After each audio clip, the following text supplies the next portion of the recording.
What's happening, members of D12? I am back at it again with some more power rankings, and we are up to number seven. And team number 7 is the Seattle Stain. The theme song that I chose for Seattle is "Lucky" by Britney Spears. Um, yeah, Rob, you're going to have to listen to an entire another season of me calling you lucky, and it's starting off already. You're lucky because Brian sold off his team and quit, and now you have a rookie in your league. You're lucky to have the worst regular season in D12 history. That guy still in your division. Um, yeah, there's no two ways about it. You are lucky. You're lucky to be in your division. If we just did this based off of pure points, both Northman and San Francisco are above you. It's not based off of points. It's based off of how well the projections think your record is going to be, and therefore you're in front of them. And you're number 7. You're lucky because you're still in the bottom half, but you're a minus 150 favorite to make the playoffs. You're a minus 125 favorite to win your division. A minus 135 to finish in the money. You are lucky. All right, let's get into the actual roster. Quarterbacks. Ever so slightly, he's got 3 guys that are all right about the same when it comes to projections. But his best guy, according to Yahoo, is Marcus Mariota.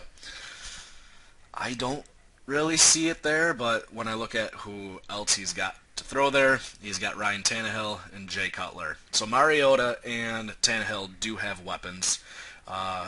Mariota's wide receiving core runs 4 deep between Matthews, Tajay Sharp, Kendall Wright, and Andre Johnson. Okay, maybe he doesn't have weapons. Ryan Tannehill does have Jarvis Landry, Devontae Parker, Kenny Stills. Okay, maybe the weapons aren't as good as what I thought they were, but yeah, I don't love any of his quarterbacks.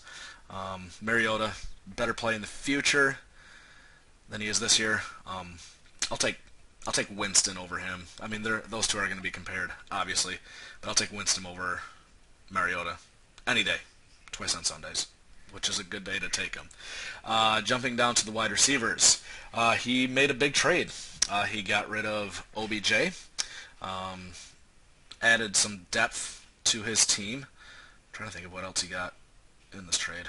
I guess I could look at it, but what his big prize get back is Amari Cooper, certified stud. Doesn't have him for a long time. $38 for the next 4 years. He's fantastic. I expect him to take another step forward this year with Derek Carr, and he's going to have a fantastic season. Then there is a huge drop-off after Cooper, all the way down to Vincent Jackson. Vincent is maybe the 3rd option in Tampa. He's the 2nd option when it comes to wide receivers, but yeah, I don't like him as a wide receiver 2.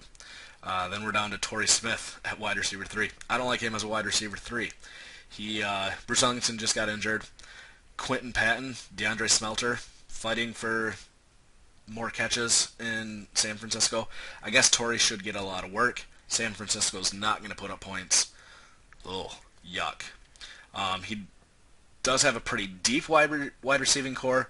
If we look down at the bottom, we see Deshaun Jackson and Stephon Diggs.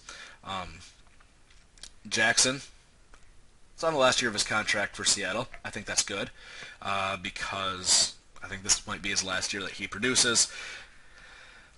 More on Deshaun in just a minute. Then he's got Stephon Diggs, whose projections took a big hit with the loss of Teddy Bridgewater. Sean Hill, it's not going to get it done.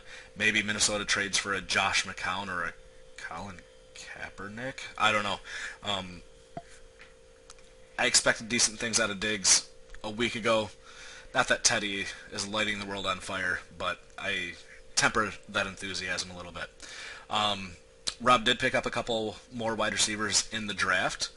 He does pick up Josh Doxson and Michael Thomas, both not listed here because they're rookies. Rookies generally are not projected very many points, although I have 2 rookie wide receivers in my starting lineup because my team sucks. Yeah, so maybe as the season progresses, he's able to sneak them in there.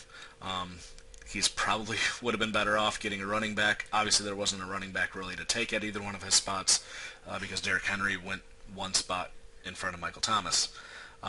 He's got Jameson Crowder, Washington Redskin. He's got Danny Amendola as well in his wide receiving core. I don't expect either one of those two guys to make an appearance in his starting roster this year. So a lot of Washington Redskins in your wide receiving core. Not really surprised by that, I guess. Over at running back, yeah. He does have two guys that he should be able to play confidently, and those two guys are Giovanni Bernard and Rashad Jennings. Gio's never finished worse than running back 17. I don't think he's ever finished higher than running back 13, though, so he's always right in there, but that's a good, solid play. Rashad Jennings is the lead dog right now on a team that has a lot of dogs close behind him because you got Shane Vereen, the PPR back. They did draft Paul Perkins. Andre Williams is still somewhere out there. They got that guy with that really funny name, I think is still there. I expect Rashad to get a lot of the early down work. Should be a good consistent play. Probably not a guy that's going to get you much more than 15 points, though, week in and week out. And then after that, he does have Paul Perkins. He got him in the second round of the draft. But then Buck Allen, Cameron Artis-Payne, Isaiah Crowell could get some work, Kyrie Robinson. Just not guys that you get super, super excited about. He does only have to play two running backs. I think most weeks he is only going to play two running backs, save for some bye weeks. Maybe when Washington's on bye and he can't play any of those wide receivers, maybe he has to play a running back. He did get the best tight end in free agency this year, which isn't saying a whole lot, in Gary Barnidge.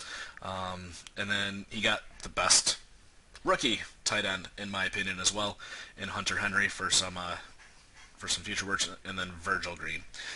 So not super excited about this roster. It's Amari Cooper, and then a bunch of meh guys. Ivan's team was called, or his theme song was Just the Two of Us. Maybe Rob's new team motto should be one-man wolf pack. I think that was his name way back in the beginning days of the dynasty. But he's got Amari Cooper, and then not a whole lot else to get excited about. For his wins futures, because he gets to play 4 games against St. Louis and DDP, at the very least, he should go 3-1 those games. His peak is right at 6, which is still a losing record. But again, looking at the futures bets that I have down there, he's still a favorite to win the division. He has the third largest division odds, or the third best division odds, I guess. So he is beating out one of the other 3 divisions. Might be a while before we figure out who that other guy is.